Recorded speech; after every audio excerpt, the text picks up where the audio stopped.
Nothing really new in this game in regards to the injury front. It's one of the few games where we came out of pretty healthy. So we'll see where we're at this week with some of the guys that were inactive. Like I mentioned after the game, there were a lot of good things with getting a road win against Jacksonville. I thought we did some real good things that we emphasized during the course of the week, and there's some things that we'll work to clean up here this upcoming week as we get ready to play again on the road at Carolina. Any questions? Toward the end of the game when I guess there was the no call and the breeze hit, you saw it on tape. What did you think about it?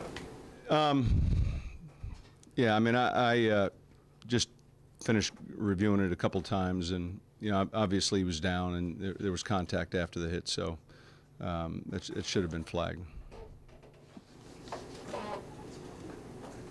What you were in general happy with the way you guys played yesterday, but what do you like about just where you guys are at in general now, as far as coming along and all the different? Well, we played some different games, really.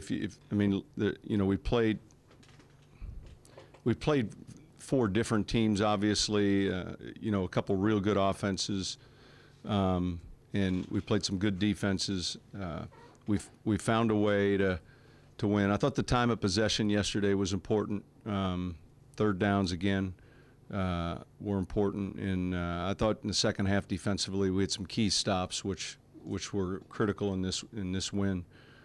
So I also, the one constant you've seen week in and week out is the kicking game has been outstanding, and so that's encouraging. We try to talk about field position and the importance of field position is when you can play a game on the opponent's side of the field as opposed to your side of the field. Any mistake made then is I don't want to say exaggerated, but a mistake made on their end, it certainly becomes that much more important in the course of the game. And I thought we did a good job of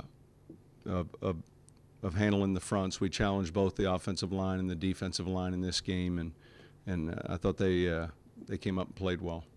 How much of an emphasis was the fast start this week, obviously getting out early 14 minutes? Yeah, I mean, I'd like to say each week we want to have a quick start. It was an emphasis 2 weeks ago for Houston because the first 2 weeks we hadn't gotten off to a good start, but we had good tempo. Drew did a real good job. I thought our tempo offensively was good early. I thought we were in and out of the huddle quick with personnel groupings. We had a good drive we put together and ended up with a touchdown. There's some good plays there. We blocked some runs real well, hit some throws and play action, and then the second drive really, it was pleasing for us to come off the 4-yard line or wherever we were at 3-yard line, and really the play there that kind of got us going was the 3rd and 10. To Darren, that kind of it's not a screen, but kind of an underneath throw, and he managed to get 12 yards, and that got us some breathing room, and we got going again. You were a little surprised that they threw so much, considering the score wasn't so out of hand, and they're used to running the football with Jones Drew.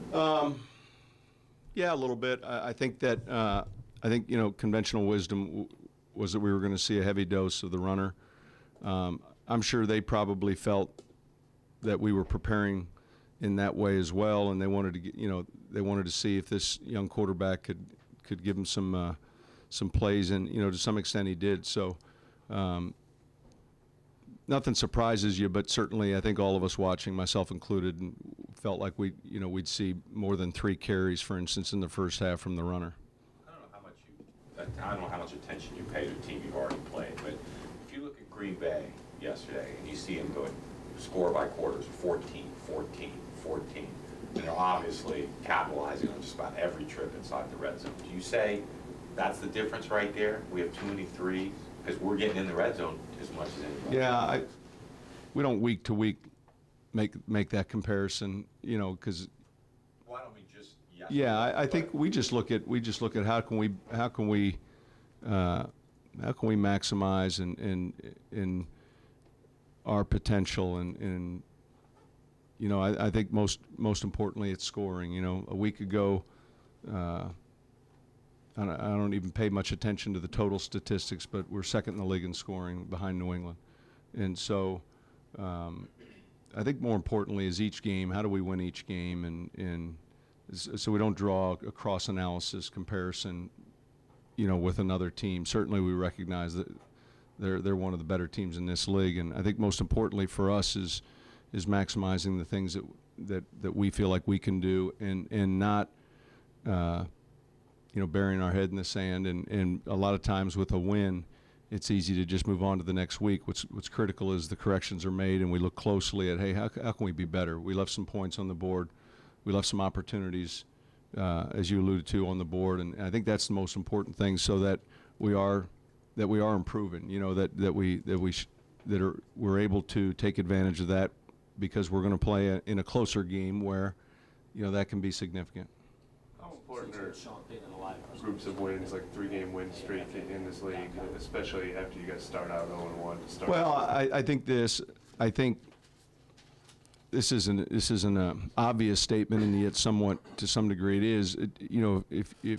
If a team who has success at the end of the season with whatever that is, 11, 12, 13, 14 wins, generally during the course of a good season, there's a stretch of wins. There obviously mathematically has to be. So you have to be able to string wins together and find ways to rebound and then get motivated and have an edge again for the next week's game.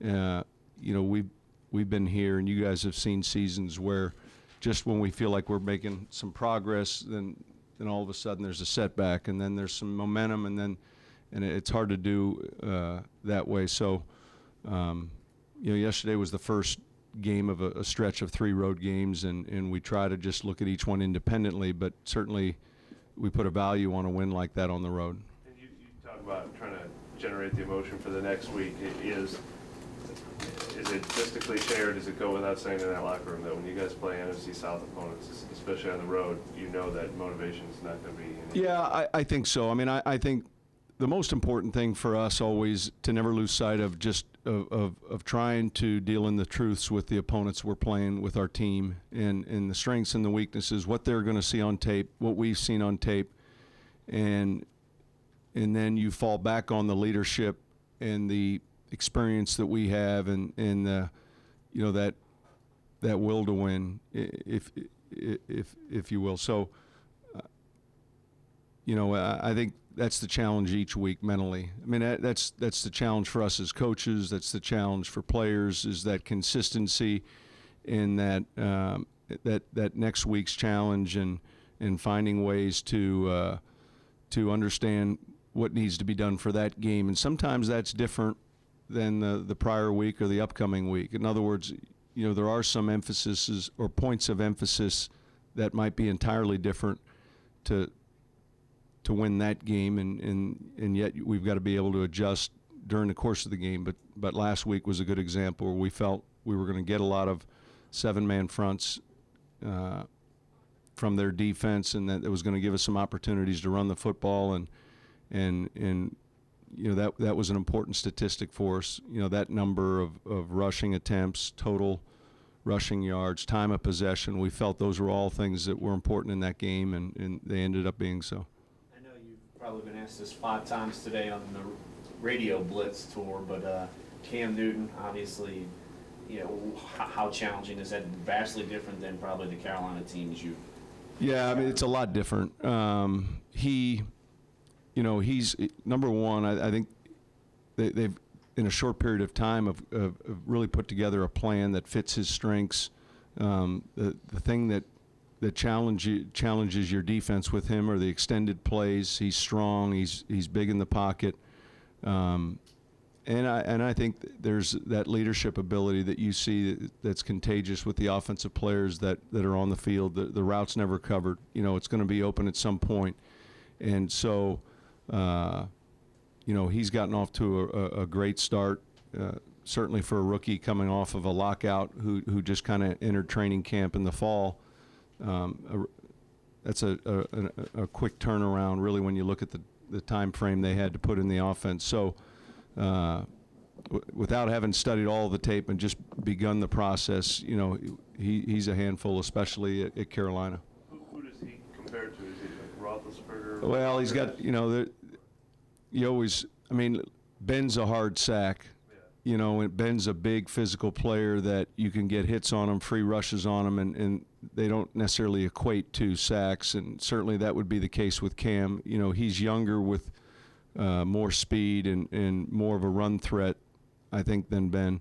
But he's got that arm. He's got that moxie that you look for at that position, and it's not too big for him. He's very comfortable in the pocket and then escaping, and so there'd be a few similarities to what Ben does, and really down in Tampa, Freeman's another guy it's hard to bring down.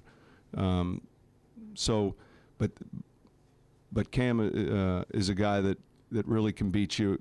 You're running the football for a gain of 28 yards as opposed to 8, and that's a little different with his size. So it's unique. I know a couple weeks ago I asked you about your balancing the touches for running backs. Seems like you're maybe feeling a little more comfortable, and yesterday the numbers were big.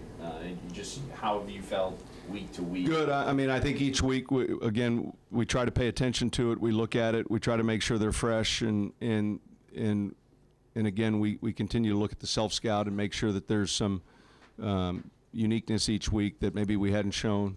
All three guys are playing well. They're playing with good pad level. They're protecting the football. So, so far it's been good. I may be looking a little ahead, but Chris Ivory could be back in 2 weeks. How much even more of a challenge is that? Yeah, that's coming, and it's like anything else. When you get to that point, you deal with it. And I know he's in great shape right now. He's healthy. He's been training hard, and he'd be ready to play. Would have been ready to play this past week, and so just to give you a gauge on where he's at, he's 100% and just busy, just staying in shape and making sure he's ready for that opportunity.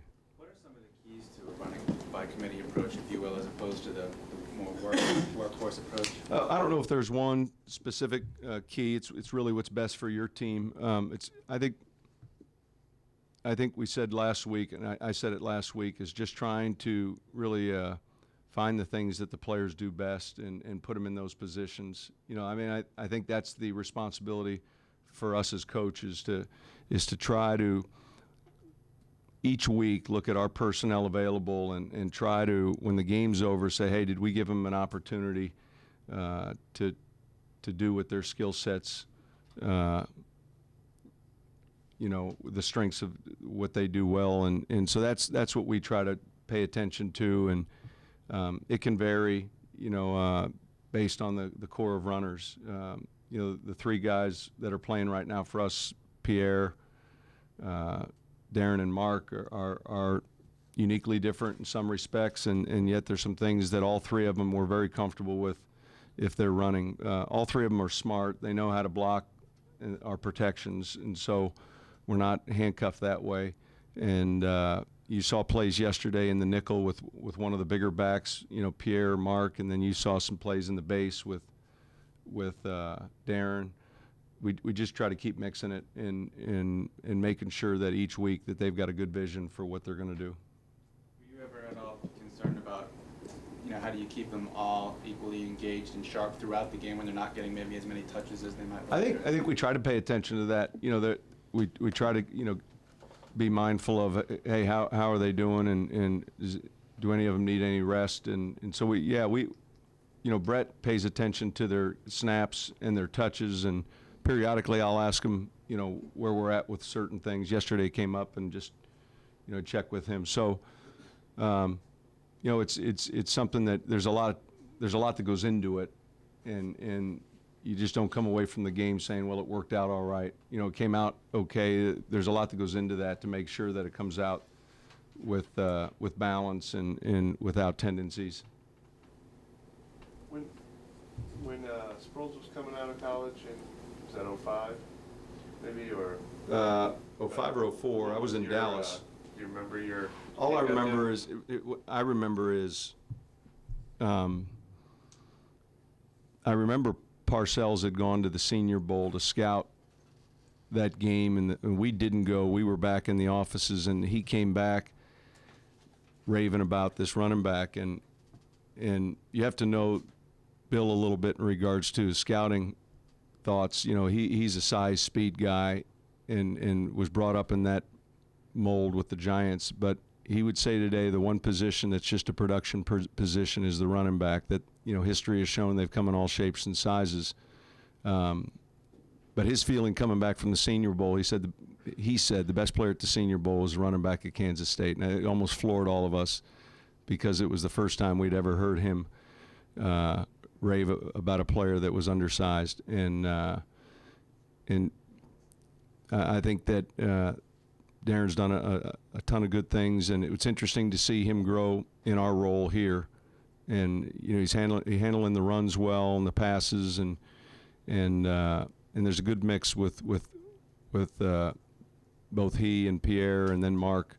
You know, those guys kind of feed off each other, and it's been good for our team. Did he still, I mean, was there still sort of a stigma when he was drafted that the guy I don't only think gonna be able so. to play X number of snaps? Well, I don't know. He's built. You know, he's built well. Darren is with a strong lower body, and he's pretty compact and strong. So, once again, it's what's your vision, and how do you see the player fitting in, and can you give him opportunities in space? I heard him yesterday, I think, talk about that. Can you get him out there in space and put a little air between he and the defenders? And if you can, then like that third down play, you know, when we talked about it on Wednesday night, when we do nickel, a 3rd and long, we've run that play before, and you know, Pierre's the guy that has to make the key block. If you watch that film or the TV copy, Pierre releases, and his job is to just really stalk the will linebacker, and then what we call two-gap the will linebacker, and that means just not necessarily block him in or out, just square up on him, and then let Darren take that block and feel the squeeze of the defender and go opposite.